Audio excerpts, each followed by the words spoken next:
note that this episode of Bits and Bricks contains instances of misuse of the LEGO trademark, which must always be used as an adjective and never a noun. As a reminder, it is never appropriate to refer to the company that designs and produces LEGO brand products as LEGO. Rather, the correct name for the company overall is the LEGO Group.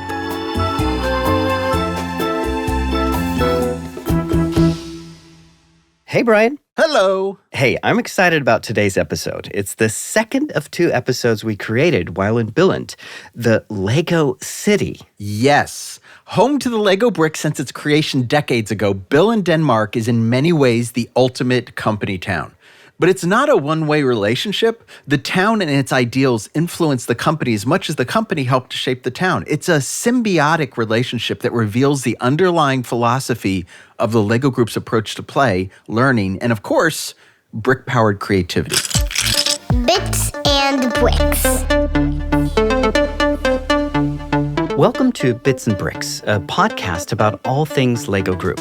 I'm Ethan Vincent. And I'm Brian Crescenti. Together, we look back at the rich history of the LEGO brand and chat with designers, thought leaders, and innovators who all work for one of the most popular and respected toy companies in the world, the LEGO Group.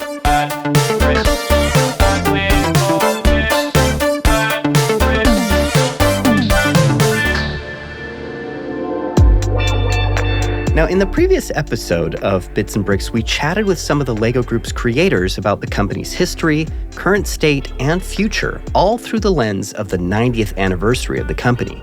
But during our visit, we also took time to immerse ourselves in Billund, this city of LEGO bricks, LEGO employees, and LEGO DNA. It's hard to overstate the impact that the construction toy has had on Billund. The company built the town's airport, the second largest in the country, and when the town's seat of government was shifted to a nearby city, the LEGO Group bought the town hall and turned it into the LEGO House, an international attraction. Billund is also home to the company headquarters, most of the company's physical archives, leading master builders, a major LEGO factory, and LEGOLAND.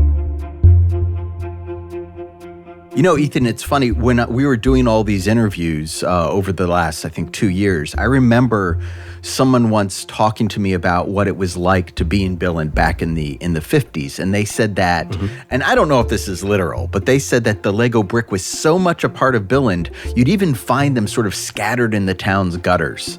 But, there's so much more beneath that studded surface, like a deep-seated belief in the power of play and the value of working with children on things like human rights, climate change, and urban planning. The children are so full of inspiration. We haven't had one single workshop in this place for the past 5 years without all adults left behind saying, wow, we could never have thought of this solution ourselves. So, it's pretty stupid not to. So it's a matter of respect, and it's a matter of coming up with the best solutions, and then we need the children. They deserve it. They're going to live in the future. They're going to take advantage of the urban design decisions or the political decisions that we are making. So that's Charlotte Sahl-Madsen, the CEO of Capital of Children, Playful Minds. She's also a former Danish Minister of Science, Technology, and Development. She previously led the Ebeltoft Glass Museum and ran the LEGO Group's R&D department. But these days, she dedicates her time to the Capital of Children. The Capital of Children is this fascinating organization that works with the LEGO Foundation in the town of Billund to help develop initiatives that work toward making the city Billund the literal capital of children. Importantly, a large part of that involves working in a meaningful way with children. If there should be any place in the world where you develop a capital for children and together with children, the later the most important, it should be Billund. It's so obvious. It's a matter why we haven't done this earlier. We co-create everything with the children. And there's a lot of organizations, teachers, and others saying that they include children, they involve children, they invite children into creative processes. We're trying to raise this level and say, if you should do true co-creation in an ethical way, you should have children participating from the very beginning. They are not just coming up with answers to a question you formulate. They are trying to identify what is the most important question to try to answer. And there's a lot of ethic in this. Early on, the organization identified 2 areas to focus on: informal learning environments and urban design. When it comes to the urban design, we are trying to develop the creative world citizenship, trying to explain democratic processes to children, that the urban area belongs to all of us. We need to agree on how to work together to come up with suggestions and make decisions what should be in those areas. There's also a child safety element. It should be safe to walk or bike in the center of Billund. So we ask them to come up with suggestions how to improve play through generations, instead of having children in a more traditional playground and having adults checking their emails on their cell phone in the corner. So we would like to improve play through generations and through cultures, because we have so many very inspirational cultures represented in Billund. So we should take that as a gift and try to translate that into a new kind of playground. The current focus of the group and its general strategy came together about 5 years ago, based on the need for the organization to have a more specific direction. We agreed that co-creation with children in an ethical, well-thought way would be our methodology. The LEGO Foundation, the LEGO Group, they are world champions in learning through play, and that would, of course, be our approach. But in addition to that, we would like to come up together with researchers, and we have had some national and international professors assisting us, coming up with a methodology to secure taking in children's perspective in every step when it comes to the urban design projects. It's taking into consideration what is the agreement we would do with children in every step. Be very specific in the beginning, what is actually agreement we do together? What do we promise each other? Secure the children meet the highest professionals, the most important researchers within urban design. So you will see children in Billund biking side by side with Professor Jan Gehl. I think he's 85 something now. And he's telling about basic principles in urban layout. So we are securing that the children meet the best possible experts, so they gain also new professional insights. And Brian, one of the things that I thought was really fascinating is Charlotte told us the sculptures are built out of pink marble. And I guess the reason is because they're designed to last not just for a lifetime, but an eternity. The result of this co-creation process isn't just philosophical. Last year, for instance, the organization worked with the Danish artist group Superflex to create the play contract installation. The collection of sculptures is spread across a grassy knoll in Billund, each with phrases etched into them. They're a gathering place, a playground, a landscape that inspires both reflection and play. Yeah, my wife, Trish, and I took a moment to visit this sort of creation. I think a little bit by accident. We were sort of wandering around Billund and came across them. There's this placard there that describes it as a playground for grown-ups and says it was created by Superflex, KWY Studio, and 122 children from Billund. And then it actually lists the names of all of those children. That's cool. Yeah, I thought it was really neat. And then the placard also notes that the 5 sculptures are meant to be touched. So you could sit on them, you can hide in them, you can lean on them. They're really sort of fun installations that seem like some sort of relic from a lost time, bursting out of the grassy expanse between the roadway and this sort of reed-filled stream. And that's not the only impact the group has had on the town of Billund. The group worked to co-create urban spaces, safety zones, other colorful sculptures, and even a pop-up skate park. Their work on informal learning environments now involves all the schools in the Billund municipality, and the town itself is very involved with the group's approach to urban design. I think that's the most important proof you can have that those methodologies are important, they work. We can show it. We have a major showcase. Where else do you have an entire municipality working like that? When we do urban design, it's of course important that we work closely with the municipality. So all their architects and urban planners, they're actually having desks next to our team here at the same place because they really need to work close. And the work that Charlotte and the Capital of Children are doing is receiving international recognition too. In 2020, thanks to their efforts, Billund was recognized by UNICEF as a child-friendly city and municipality. There will be one Capital of Children, but there will be parts of what we're doing we would like to share with the world. The way to have municipalities and children work together being a creative world citizen, which is what we're aiming for. Every child is a creative world citizen, but maybe we could assist them in fulfilling that much more. And part of that is having a much more holistic approach to democracy, to be curious for different cultures, to try to have an outlook on the world. So playful learning is not just about having fun. Playful learning is much more than that. It's about taking creativity into consideration, trying to understand your surroundings, your colleagues, your friends, what's the best solution for them. So the playful learning is a huge approach to how to learn. And part of that is understanding yourself and how can you contribute to the world. As the children said, we don't do this for fun. We do it for the future. Our first stop in both this episode and our visit to Billund was the original Legoland, before popping up around the world with locations in the United Arab Emirates, Japan, Italy, and of course the United States, to name a few. Legoland had a single location in Billund, which opened in 1968. The legend lives on here at Billund, deep in the heart of the farmlands of Jutland. This project has nothing to do with Andersen's immortal characters, though fairy tales are once more to the fore. They're constructing a model village, a 10-acre children's play center with a difference. Every building here is being made from tiny plastic bricks, bricks that children themselves use for their own miniature playtime constructions. Millions and millions of bricks are being slotted together to build up this colorful dream world. Squeezed in between the airport and the company's new campus, the theme park is a sprawling location that includes a number of themed hotels, a conference center, rides, and more than a few amazingly detailed massive Lego brick builds. The Lego Brick Miniland is a model village that includes landmarks from around the world made from millions of bricks.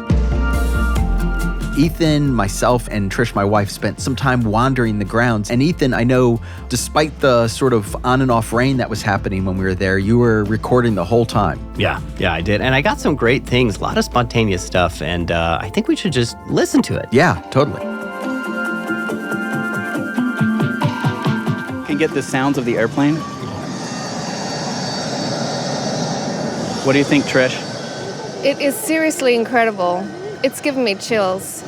Like, it's seriously giving me goosebumps. Oh. It really is. It is totally mind-blowing. We're standing here in crazy rain right now. Like, it's already starting to rain. And it snows here, right? There's snow. There's probably no hurricanes, but, like, this stuff has been here for, 60 years? Yeah. Something like that. And they must refresh them, but they still look amazing. Yeah, I mean, you just saw the huge train that went by, and you could see some serious wear and tear on it. I don't know if you saw that, but there was some. What I wonder is who has to do the gardening, because they, all kidding aside, if you left this unkempt, because this is it looks like living grass and stuff. Yeah. So someone has to come in with the world's smallest lawnmower. Well, it's probably, look how big the minifigs are, so they can do a little bit more. These aren't your usual minifigs. Right. These aren't minifigs. They're built people. They're constructed people. Okay, look at the train. Here it is. What happened? It looks like it went through a rock slide. That's really weird. There's rock on the ground, and there's some rock on the... I wonder... That's really strange. How could that have happened? Kids, that's how it happened. Dad, get some of those rocks and throw it on that train. Okay. Yeah, it's like a contest. Can you land a rock? I'm surprised there's not little coins on it. That would be cute. Apollo 11 launched July 16, 1969. On April 12, 1981, the first space shuttle lifted off from Pad 39A with John Young and Bob Cribbin aboard. The space shuttle here is going through its pre-launch processes. 10, 9, 8, 7, 6, 5, 4. We've gone for main engine start. We have... I covered a rocket launch for a newspaper. I was actually... They don't show this, but outside the blast radius, they have stands, these little metal stands. And that's where all the generals and the family of the astronauts and press go. And I was able to be there for one of the launches. It's crazy, as you can imagine. The thing I like is that there's a real educational element here too, right? As a kid, you'd be like, oh, that's cool. You know, you're actually learning. I think it's a cool thing.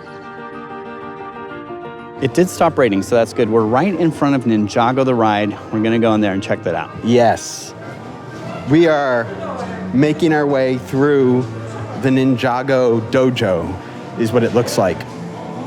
And there is no line.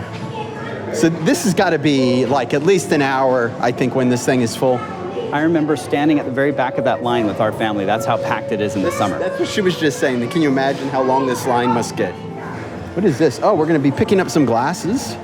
Yeah, this is going to be a kind of like a Wii game. It senses your hand movements, and you can attack with that. Come on, Brian, you can do better. I'm trying to figure out where the sensor is.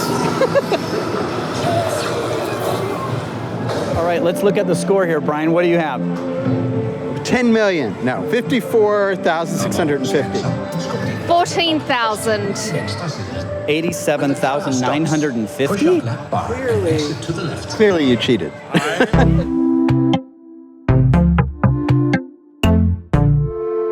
LEGO founder Ole Kirk Christiansen was born about 10 miles from Billund. In his 20s, he moved to the town and purchased the Billund Woodworking and Carpentry Shop. After a fire burned down the business in the 1920s, he built a new factory with an attached family apartment. Today, that building is known as the LEGO Idea House, a private museum, but also home to the company's archivists, historians, and typically only open to partners and employees. You know, we were lucky enough to get some time with two of the company's corporate historians. You should go check out our interview with Sina Visa in our previous episode. Today, we're talking with Christian Reimerhaga as he walks us through the sprawling exhibit inside the building. Christian said that prior to COVID shutting tours down, the LEGO Idea House would have between 250 and 300 visitors a year. So plenty of tours, which is one of the ways we sort of communicate our history here in the company. So we are standing in the beginning of the historical exhibition. And what I think is cool about the historical exhibition and where we are is these buildings that comprises this exhibition. This is the cradle of the LEGO Group. So in just a few seconds, we will walk into our founder's old family home. And we will end the tour over in a building that is next to that, which is our first headquarters.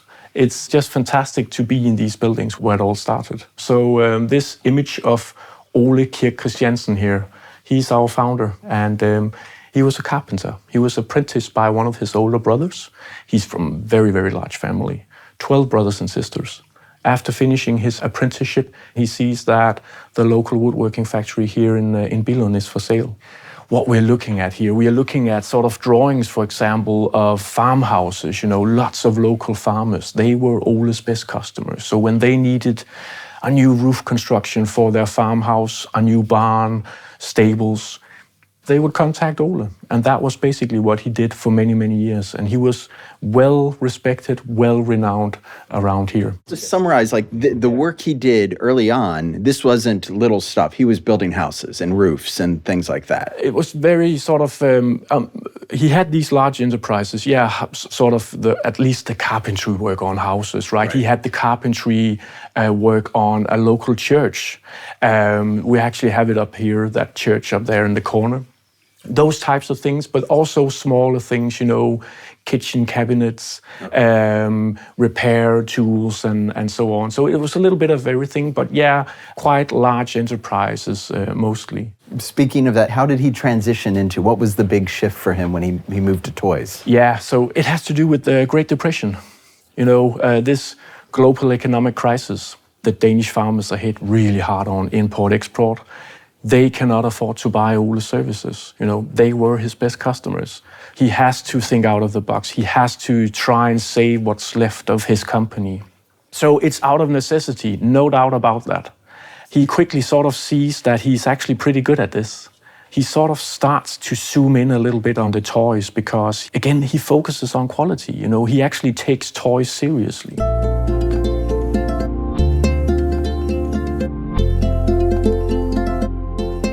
So Christian continues the tour, takes us through the main floor, this, very cozy, well-curated museum with plenty of early wooden toys displayed behind glass.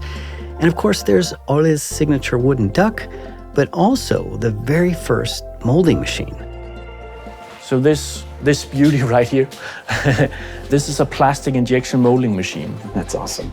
And this is similar to the machine that Ole, he orders in the late 40s. Well, he orders it in, I think, 46, and it's delivered in 47. And then roughly from 48, we start to produce plastic toys as a supplement to wooden toys. One of the interesting parts that I love is that the family wasn't too excited about this purchase. He spent a lot of money on this, and it was kind of a pipe dream at the beginning. Yeah, absolutely. So this molding machine, again, after starting to have problems finding high quality wood enough, he wants to supplement his production of wooden toys. And again, he zooms in on plastic and this molding machine.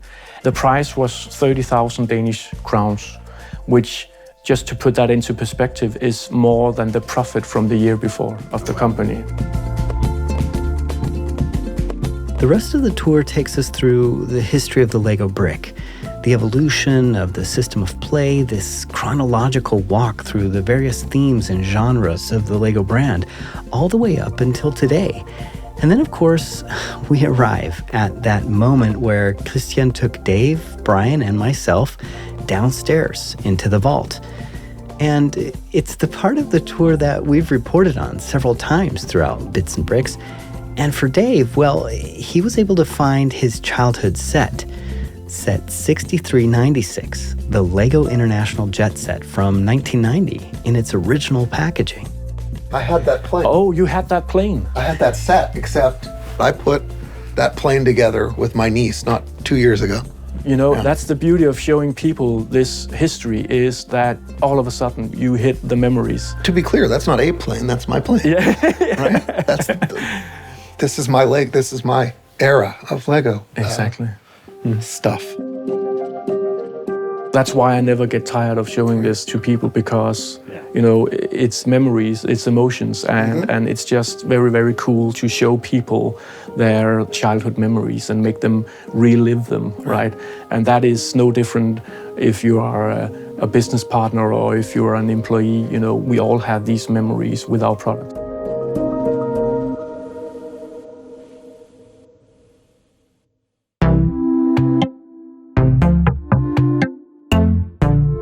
The LEGO Idea House is also where we met with the company's archivist or records manager, Tina Froberg-Moddesen. Tina has been so helpful over the course of producing this podcast. She's also the person who's been archiving the podcast itself and the research we do. That includes not just our episodes, interviews, and notes, but sometimes even games. Yeah, Brian, you actually tracked down a copy of the very first LEGO video game ever made, Fun to Build. You purchased it and you sent it to Tina for archiving, right? Yeah, and I sent the Sega Pico you used to play the game, too. We got to see it in the archives during our visit, which I thought was pretty cool. Yeah, it was. You know what was weird, Brian? Is I was kicking myself for not turning it on. Yeah, I know. Why didn't we do that? Why didn't I say, hey, can we just please turn this on? I just want to see it. It's funny because I had it in my house for a while and I didn't try it. I will say, in our own defense, that this is an older system, so you need RCA plugs, you need an old TV or a converter. Yeah. So we have an excuse. I know, but it was weird. Like, I walked away from that, and even now in my memory, I'm like, why didn't I just fire that up? It's so weird. I know, I know. Yeah. So Tina explained how the archives work hand in hand with the LEGO Group and LEGO Idea House. And LEGO Group archives are part of LEGO Idea House. So we have the LEGO Idea House, and then we have sort of 3 sub-departments. We have LEGO Group Archives, I'm heading up, and then we have the Heritage Department with 3 of my colleagues, the 3 corporate historians. And then we have a more administrative area where we have a department secretary and a model builder and another colleague who sort of makes sure that we get all the boxes for the archives that we have. So even though we're sort of like 3 sub-departments, we all work within the LEGO Idea House. And the purpose of the LEGO Idea House is, you know, to collect, preserve, and mediate the LEGO Group history, values, and development right from the beginning and up until today. So what goes on, you know, in the far future, that's not like our sort of core area. We sort of take care of the business up until today. A big part of Tina's job is maintaining the company's massive archives, which takes up about 4 miles of shelf space. Well, if you visit the archive, it will look like, I think, a traditional archive you can see anywhere in the world. We have lots of shelves with all different kinds of boxes where we have documents. But we not only have documents, of course, we have the Lego products, the wooden toys, the Lego boxes. We also have an element archive. We also have an archive for, boxes before they are sort of folded out to be fit with bricks. And then we also have different kinds of artifacts that sort of give an impression of the Lego group. Prizes, clothes, uniforms from the Legoland park. We have tins and birthday presents, all different kinds of things that you can imagine that would give people an impression of what the Lego group looked like and looks like today. And we are not based here in the Idea House. The Idea House is way too small. We actually take off 5 warehouses in Billund, and then we also have a warehouse, another place in Denmark, and that is actually climatized. So that is where we store all the wooden toys and one sample of each launched Lego box. So we get one sample that is sent to the climatized warehouse, and then one sample that is being brought to the vault. We have this special part of the archives here at the Idea House where we have one sample of each box. Often designers come there to be inspired if they do not visit us at the archives. But also, for example, for Lego Inside Tour or other fan tours, they have a wish to see, the box from their childhood. We have them here in the Idea House. And then we have 3 samples that are actually locked for legal purposes. Just to have. Yeah, just to have. And if we have more than 5 samples, we put them in what we call the exhibition archive. And these are the samples we use when we have requests for exhibitions. For example, this year when we have our 19th anniversary, lots of our sales offices, they would like to have a sort of historical exhibition. We take the boxes from our exhibition archive to send to them, or build the model or send to them. Sometimes they would like both the box and the model. We usually build the models ourselves and wrap them up and safely and send them out to the sales offices, and we have guidelines and everything to make sure that they handle them correctly. Sometimes they only need the model, and sometimes they actually only need the box.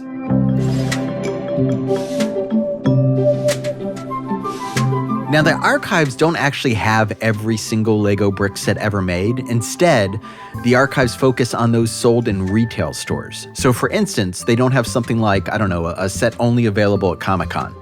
On top of that, the collection isn't 100% complete. If they don't have the box, though, Tina said that they do still have the documentation and pictures.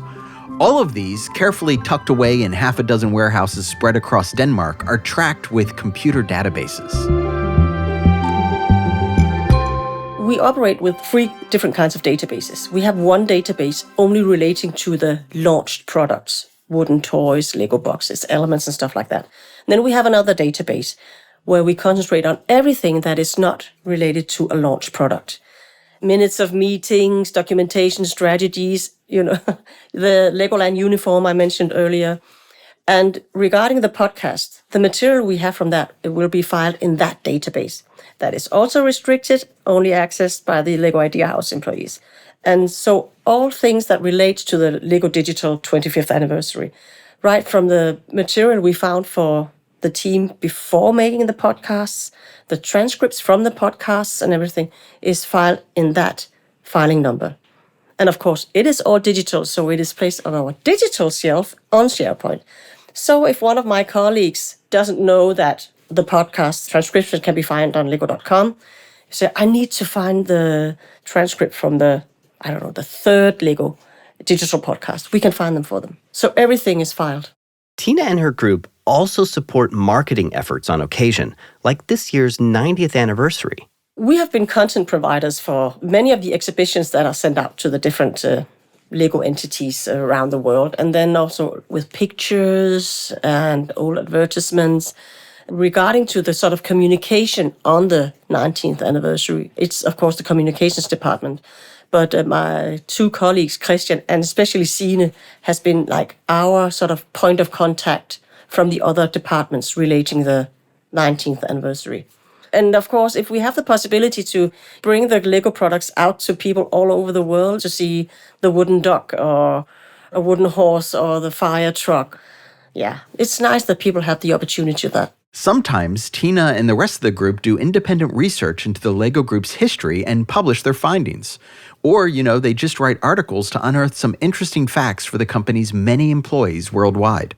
I think having the opportunity to sometimes just dig deep into a little topic that we always talk about if we have, give tours, just the possibility to really sort of getting into that topic, like doing a bit of research yourself. That is just nice. Just if you have only 1 or 2 weeks to just sort of concentrate on one little thing. And it doesn't happen that often that we have time to do that. But when it does, it's just really nice. The last one I did was relating the Kirk Christiansen surnames. Because, there's always been this history that Ole Kirk Christiansen, is it with a CH or a K? He never changed his surname. But his son Godfred, baptized with a K, but later legally changed his name to a CH. Kjell, also baptized with a K, still using the K, and Thomas as well. Huh. So there was this Danish author writing this book in collaboration with Kjell, and sort of to be sure that we were actually right in stating that Ole Kirk Christiansen's surname should be spelled with a K. I dug into lots of church journals, finding the surnames of everybody. That you can, because there are also legal restrictions on how new the church books are. You can have a look in. So I just collected all the surnames of both Ole and his parents and his brothers and sisters, and Godfred and his brothers, and down to Kjell, not Thomas and his sisters, because they're too young. Right. So, yeah. That was just so much fun. So that must have been, what was it like when you, I've done a lot of research in this job, but in other jobs. And for me, at least, it's always exciting when you find that one little nugget that proves the point or that's been lost to time. What was that like for you when you discovered that? I told the whole department. We had an online meeting. It was during COVID. And I said, I have something to tell you. And then I just spent like half an hour just going through all the surnames for the whole Kirk Christiansen family. Because as the company archivist, you need to know your past. And I think some of the values, the core values that we have in this company, quality, caring, learning, fun, we can actually date them all the way back to Ole, our founder. So, Brian, one of the things that I loved is Tina, in that interview, was so nice and gracious, and we talked for quite a bit about the archives, and we were super fascinated. Even after the interview, we just kept talking about it over and over again. Yeah. And, man, I really have to give Tina credit because she said, you know what, let's meet up and I'll show you the archives. And that was just like such a beautiful thing. I can just remember all of our faces kind of going into a smile, and we look at each other like, it's going to happen. We're going to actually go to the archives. It was so cool. Yeah. And the archives are well worth the visit. Absolutely. And, she told us to go to this certain address and also not disclose the information about it. It was a very exclusive experience. And man, I'm so grateful she allowed us to do that. So let's just listen to that experience. So this is very noisy now because we have these rolling shelves. Yeah. This is manual labor. It sounds a lot like the archives downstairs in the Lego Idea House. Yes, yeah, it's the same system. And when they ran out of these sort of rolling shelves, we had to give them some of ours. So that's why we have different shelves in there. Oh, yeah, that makes sense. That makes sense. It reminds me of college. Yeah. But it's a great way to store them because, it's well looked after when the shelves are closed. And also, it doesn't take as much space. Yeah. You're about to cross the threshold into the Galador research world. I'm so excited. I can tell how excited you are. Look at Brian. We have some scripts for episode 2 and 3. Oh my God, scripts? You can have a look at it if you want. Yes, please. Yes, I'd love to. I'm all over that right here, my friend. Let's see what the scripts are here. Holy cow, look at this. This is amazing. This would have come straight from like when they were after they shot it, maybe? Yes. They would have. Or if they have kept it in the department and they were moving out or closing down the theme. We've got episode 103 here, Defenders of the Dimension, Galador Defenders of the Outer Dimension, all for one. One for Nepal. That's right. Yes, and it's got, this is, so I'm curious, as cool as this is, what I'm curious about is if you have anything about the Kekkerizer, which is a specific toy. If there's any documents in here that might refer to this device. I actually think we have, but I didn't bring my computer today. That's right. Going, so I can't look it up for you. That's okay. But I can do it, next week, and then if I have something, you can have a look at it. I'm just fascinated because I bought one and I've been messing around with it, and I think it's so neat. Yeah. You have the Galador here as well. This looks like this is promotional stuff, maybe. Yes, I think so. We have sort of, a press kit. Wow. The hero will be revealed. This is fantastic. Wow. Yeah. This is amazing that you, and obviously it's not just paperwork you're keeping. No. You have all kinds of things. All kinds of things, yes. In the building we are in now, it's mostly documentation archives. We have, documents and books and anything that is not a Lego product. When we go to the first warehouse that's connected to this warehouse, you can see our retail archive. Because we have divided the product archive in a retail archive and in an exhibition archive. Oh, okay. So, the retail archive, locked for legal purposes, and then we have the exhibition archive. If we could get more than 5 samples of each Lego box, that will be in our exhibition archive. And we have that in another warehouse in another building for safety reasons. Right. Yeah. When we file something, we only file what we know. If it doesn't say that this is the first sketch of a pirate ship, we will just write down sketch of a pirate ship. We will not write that this is probably, because we have to be absolutely certain of what we file. Because in 10 or 20 years' time, when new colleagues come along, if it says, this is probably the first sketch, then all of a sudden it could be like, this is the first sketch. Yeah. But we don't know that. Yeah. So we are very we have a strict rule that we only file what we know. Yeah. So we don't make any assumptions when we file it in our database. We have 2 warehouses where we've just been, and in these halls we have 3 warehouses. Oh, wow. And they have 3 Okay. numbers, so we also file by building numbers. So That makes sense. this material is in building this, and this material is in building that. So we just have to take the entrance farthest away. Yes, perfect. The archives start in this building. Wow. Okay. It just never ends. Wow, this is amazing. Building instructions and advertisement from 1949 up until this year. This looks like the world's largest comic book collection. And they actually do come in very handy. The advertisements and the catalogs. Yeah. Yes. So the building instructions are on the shelves over there, from the very first set up until the present set. Yeah. So these are all the toys. These are all the sets. Yes. This is our exhibition archive. Okay. Yeah. And that means if you're doing something, this is where you come to pull a set. Yes. To put it on display. Yeah. Gosh, how far back do you think that is? How wide, I wonder? Each of these panels are probably, 6 feet, maybe? 1, 2, 3, 15 4, meters or 5, something 6. like that? 15 meters back, and this is probably, 50, maybe 60 meters? So Yeah. now you understand why we take up approximately 6 shelf kilometers. Yeah, that's amazing. It's amazing. If you were to stack these all next to each other, it really is Raiders of the Lost Ark, isn't it? It is. I also think that we are lucky that, the owner family really wants to preserve the history. Yeah. So that is why we can take up so much space, for example. Also because, well, let's face it, the Lego product is a popular product. Right. And the history, because, 90 years, family-owned, based in a small city, it's such a special history.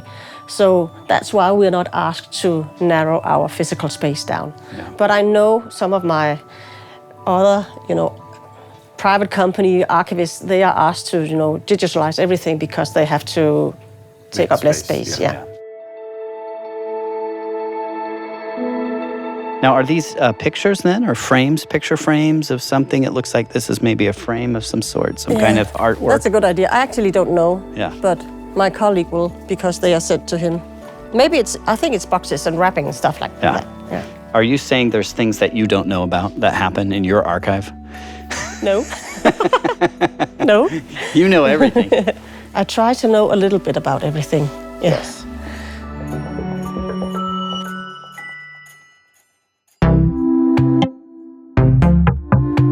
The LEGO Group has manufacturing plants around the world. The latest one, in fact, will be in the United States in Virginia.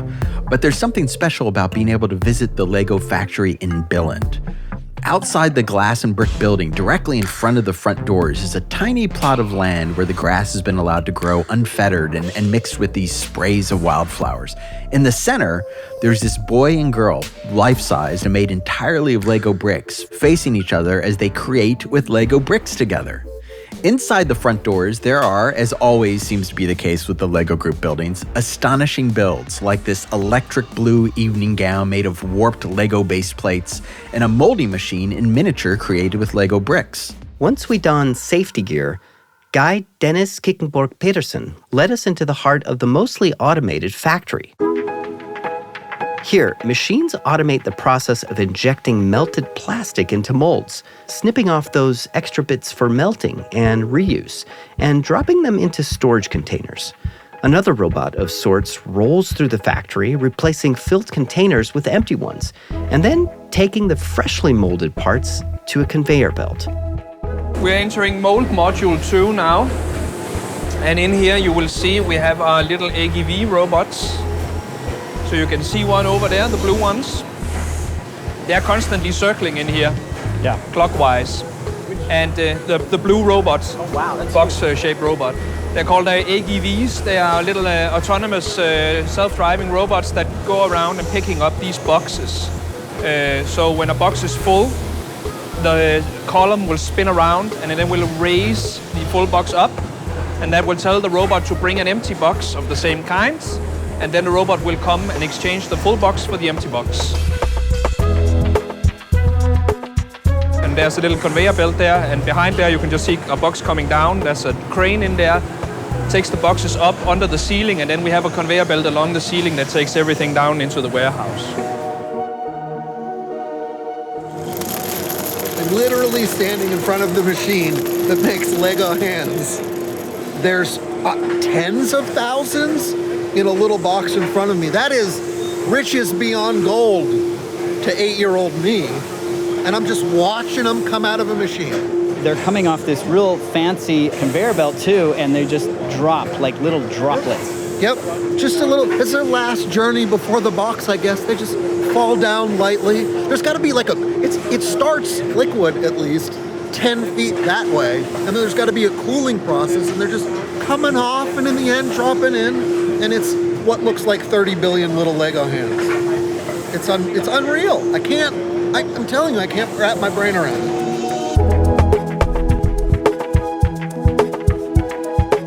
Billund kind of serves two purposes. It's the oldest factory we have, but it is also stuffed with the newest tech we have. So we have some of the new molding technologies. Of course, I can't show those, but they generally start here. We have our engineers here, development here, so it makes sense to start up that kind of stuff here. And then we have difficult stuff here because we have a lot of people who've been with us for 20, 30, 40 years. They know everything there is to know about making Lego bricks. So if we have an element that is troublesome, that requires just the right settings and a lot of finagling on the machines, we tend to keep it in Billund because we have some operators here who have that expertise and that experience that they can make something work that would take too long to train in the other side's people to do. This is the resin area, so this is where they are storing. You can see all the cylinders over there with different colors. You also saw them in the modules. So this is what we call the master batch, the color part. And you put those with the raw white plastic, and that is the whistling sound you hear in the pipes, and then mixing with the color at the machine. So this is the area where they will fill these cylinders of color and bring them out to the machine so that it has the color component. Okay, let's take the final part down to the high bay warehouse. This is the Lego Tower. Yeah. And this is the small. We call this the high bay warehouse. This is the smallest we have in Lego. That's what, the smallest? The smallest, yes. The one in Czech Republic where we pack the bricks is around 4 times the size. This is the smallest? This is the smallest of our warehouses. One that looks like I'm staring down a matte painting in a movie. This looks like the scene from Indiana Jones. Raiders of the Lost Ark. Yeah. Except it's 3 stories and all of these are filled with. All of these are filled with bricks. Tens of thousands of bricks and elements and. And you can see there's blank spaces in between, so it's not at full capacity right now. It varies across the year from how much we are stocking up and stocking down across the year. Yeah. So how are these used? Do these eventually find their ways into sets that are sold, or like? Yes. So what's that process? How do they leave here? We have this principle of making stuff where it's needed. So you see in a lot of other industries, you would make the majority in the Far East and maybe do assembly locally, we try to do everything locally to where it's needed. Of course, we can't do it in every country, but at least as much separated out as we can so that you have the least amount of stuff that needs to go somewhere. Because from a planning perspective, one of the biggest problems is that if you ship something continent to continent, you are committing something to a very long journey and it'll be a while until it gets there. And if you find out you didn't need it anyway, well, it is on the boat, so it is coming.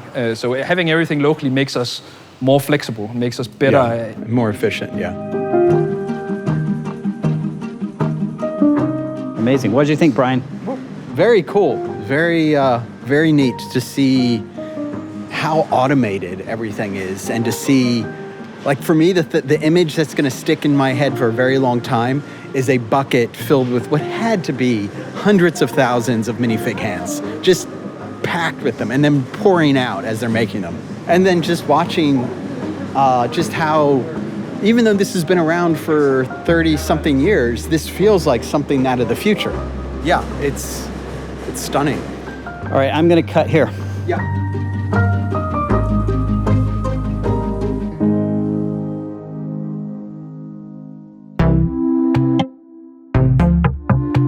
It's odd that the interview, most tightly connected to Billund, actually happened outside of the town. It is, and something definitely worth talking about as we shift into our chat with Mayor Stephanie Storbank. The town of Billund used to have its own town hall, but in 2007, the Danish municipal reform combined a bunch of municipalities into one. When that happened, the town hall essentially moved to nearby Grindsted. Right, and the Billund Town Hall was leveled, and the location was turned into what is now known as the Lego House. Actually, this is a great place to start our interview. Stephanie can explain exactly what happened. That came about because the center of Billund was very, you can say, boring. There was not many things to go and see there. And each year, a lot of tourists come to Billund. And when they went into the center, they thought, am I at the right place? Because it didn't look like a center. And when we moved the city hall from Billund to Grindsted, then the Lego Kirkby bought the old city hall, and together we made a vision for Billund for the next 30 years. And for the first 5 years, it was the center with Lego House and all the buildings around that. It has changed extremely since for the last 5 years. The first phase was the city center. The next phase is the Travbyen, where it's going to be a completely new area for living, urban living, area without cars, an area with a lot of green spaces, an area where people in different generations can live together. And that's also Kirkby that is developing that together with the municipality. And in the third phase, we're going to look at the airport to develop that, because formerly we had a city where the workers went one place and the people were living at a different place, but nobody came to the center. So we want to mix everything up.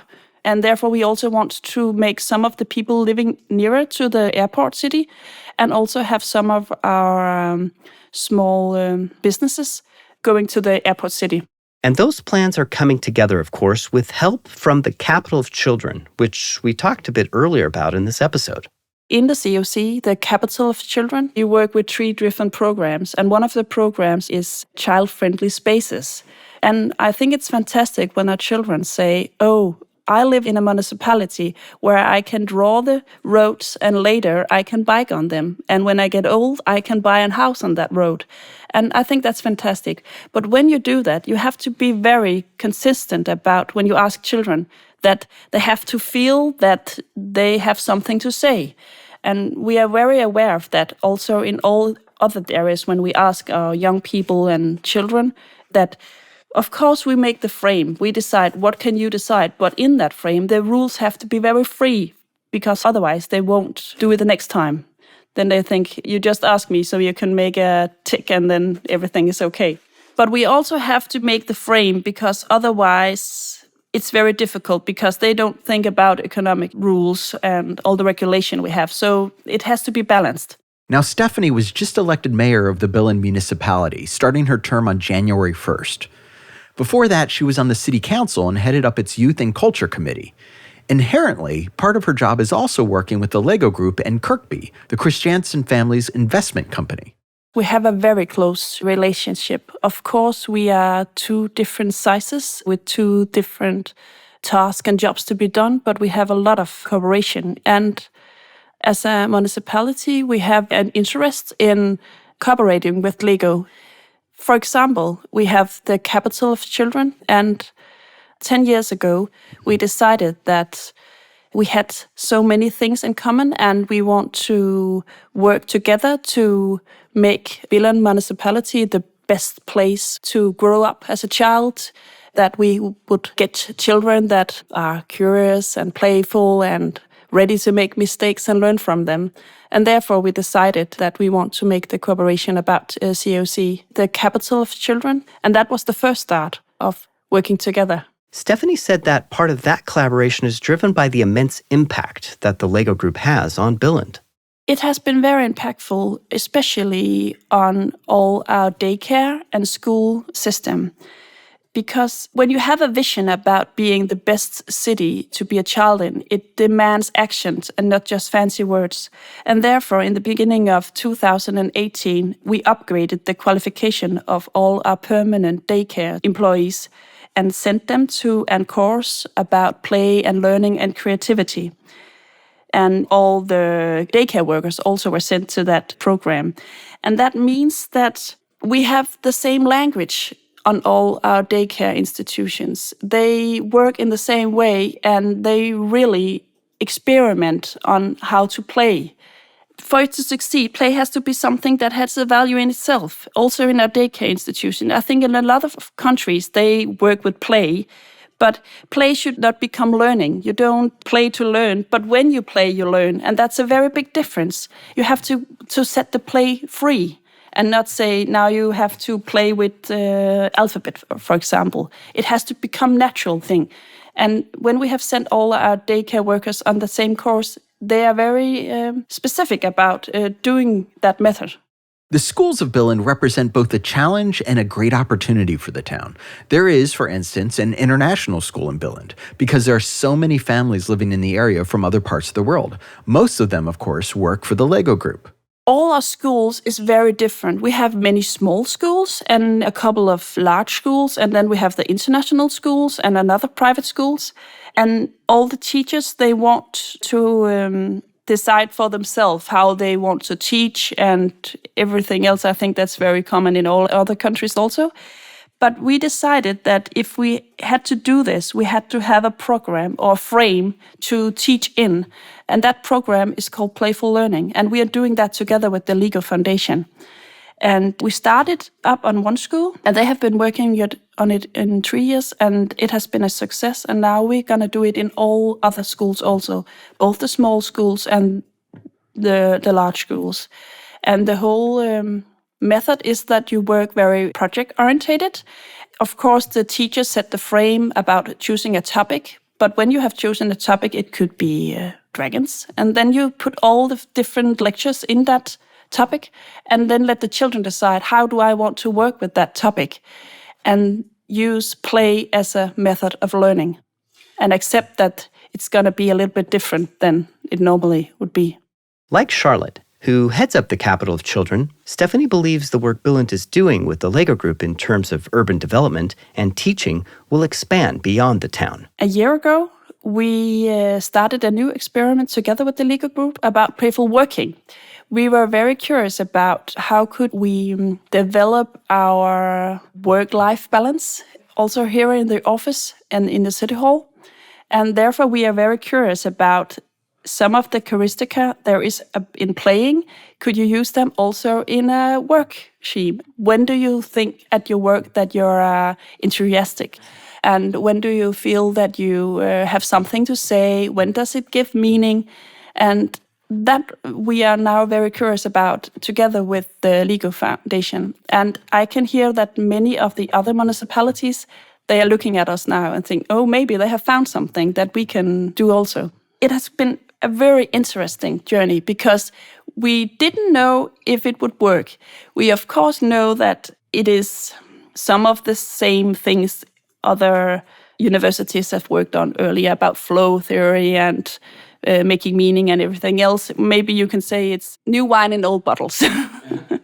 But I can experience that our employees are taking it in because we have let it start from the bottom and sent all our leaders in all the section on a course together with the LEGO employees to develop this. And then they go back and develop it together with the employees. And we are also doing it in the political level. We have had a strategic day where we're playing a game instead of doing it the normal way. And when we had our economical review, we also did it a completely different way to see how we could involve the political in a new way. And we have signed up with 2 play agents, we call them, from a university who is educated in play to help us with this process. And it is new, but it's really interesting. When we started our research into the history of LEGO games and the dawn of the digital era at the LEGO Group in the 90s, we spoke to several former employees and early digital pioneers about their time in the city of Billund. Folks from the Strategic Product Unit Darwin days, so from the years 1997 to 1999, they described this small town as flat, isolated, and isolating, sometimes even lonely and boring. Besides working for the LEGO Group, there was little for them to do because back then, the way the city was built, well, you could only go to LEGOLAND so many times. But the contrast of how Billund has flourished and developed as a city today, even within the last 5 or 6 years, is truly remarkable. With the LEGO house now at its center, this building sets the tone as the heartbeat of the city and beckons visitors, fans, and families full of passion and joy for the LEGO brick to congregate, play, and engage on a level maybe much more meaningful than any city hall could have ever hoped for. It's hard to get a good sense of a place in a week, but I did my best to understand Billund in our week-long visit. I meandered down a wooded, slightly overgrown path happening upon a lonesome art display scattered among towering trees and brambles, seemingly on display for all of nature. I spotted a clutch of tiny white Lego brick bunnies sitting in a garden plot, there apparently to amuse the observant. There's the nearby teddy bear museum, the signs in the fields warning pedestrians to come play in the grass. And of course, all things LEGO Group, museums, offices, campuses, hotels, theme parks, coexisting in a town that still manages to be more than its LEGO brick parts. In my short time there, Billund struck me as a playful place, a town that, while overwhelmingly shaped by the LEGO Group, its founder and his principles, still retains a unique identity. I was also left with the distinct feeling that Billund, perhaps, has had as much an impact on the LEGO Group as the other way round. Suddenly, those early LEGO sets with their seemingly odd color choices and distinct, definitely not American architecture made sense and were familiar. The feel of that place too, the overwhelming sense of friendliness, compassion, family, felt reminiscent of the LEGO Group, but perhaps it was really reminiscent of Billund, a town that is slowly reshaping the way people work, play, learn, spend time together, and live, to become a model of not LEGO Group philosophy or Billund politics, but a magic mingling of the two.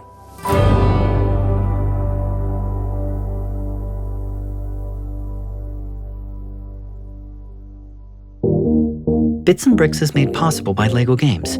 Your hosts are Brian Crescenti and Ethan Vincent. Producing by Dave Tack. Our executive producer is Ronnie Scher. Creative direction and editing by Ethan Vincent. Research and writing by Brian Crescenti. Art direction by Nanan Lee. Graphics and animations by Manuel Lindinger and Andreas Holzinger. Mixing and sound design by Dan Carlisle. Disclaimer voice is Ben Ungren. Opening's child voice is Milo Vincent. Music by Peter Premer and foundermusic.com. A special thanks to the LEGO Idea House and Tina Froberg Modesen for their help on this episode. We'd like to thank our participants, Christian Reimer Hage, Tina Froberg Modesen, Dennis Kikkeborg Pedersen, Charlotte Saul Madsen, and Stephanie Storbank. For questions and comments, write us at bitsandbricks@lego.com. That's bits, the letter N, then bricks@lego.com. And as always, stay tuned for more episodes of Bits and Bricks.